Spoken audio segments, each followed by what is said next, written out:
India में 5th generation fighter aircraft छाए हुए हैं। यूएस अपने 5th generation fighter aircraft F-35 को लाया है, तो रूस अपने पहले 5th generation fighter aircraft Su-57 को लेकर आया है। और मेरे पीछे जो आप देख रहे हैं, ये है भारत का अपना 5th जनरेशन फाइटर एयरक्राफ्ट का मॉडल। ये प्रोजेक्ट है एम का, यानी कि एडवांस मीडियम कॉम्बैक्ट एयरक्राफ्ट, जो स्वदेशी होगा, 5th जनरेशन का एयरक्राफ्ट होगा। डीआरडीओ ने इसका डिजाइन बनाया है, डीआरडीओ डेवलप कर रहा है और HAL इसका प्रोडक्शन पार्टनर है। एम का क्या है, इसकी क्या खूबियां हैं? स्वदेशी तो ये है ही, लेकिन इसकी क्या खूबियां हैं, इसके बारे में हम बात करेंगे इसके प्रोजेक्ट डायरेक्टर KR नीली जी से। सर, एम का पे काफी वक्त से काम चल रहा है, आप लोग लगातार मेहनत कर रहे हैं और अब हम इसका फुल स्केल मॉडल देख रहे हैं। पहले एरो इंडिया में हमने देखा था छोटा मॉडल, लेकिन पहली बार एरो इंडिया में इसका फुल स्केल मॉडल दिख रहा है। तो ये साइज में ऐसे नजदीक से देखने में काफी बड़ा लग रहा है, तो इसकी क्या खूबी है और किस साइज का है ये अमका का मीडियम वेट क्लास है। मीडियम क्लास मतलब 25 टन क्लास कैटेगरी एयरक्राफ्ट है। इसका वो अलावा 5th जनरेशन एयरक्राफ्ट है। 5th जनरेशन अलावा तो वेपन्स का अंदर जाना है।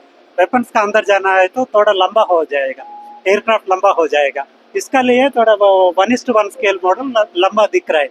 Okay, any 5th generation aircraft पर से will be little longer because it carries weapons internally. Okay sir, क्योंकि हमने एरो इंडिया में देखा यूएस अपना 5th जनरेशन एयरक्राफ्ट लेके आया है F-35 और रूस का अपना पहला 5th जनरेशन एयरक्राफ्ट है Su-57।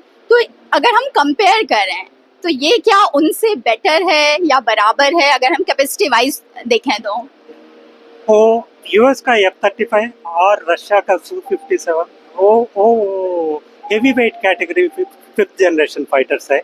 वो 35 टन कैटेगरी में है। वो हमका 25 टन कैटेगरी में।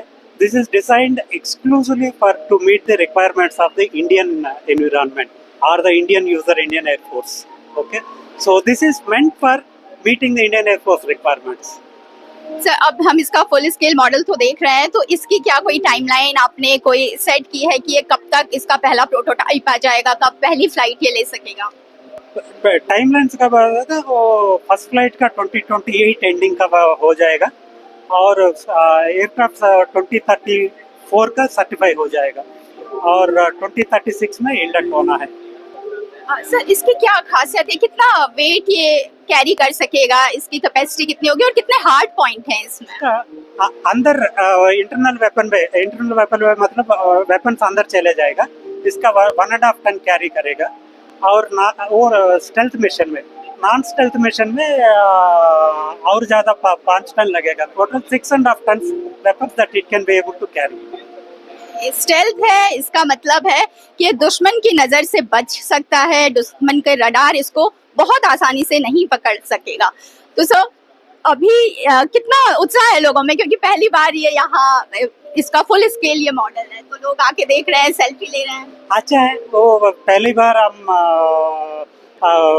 we are showing it to the world that India also is progressing towards having its own 5th generation fighter. It's a pride for the nation. Yes, and it's pride for the Aeronautical Development Agency.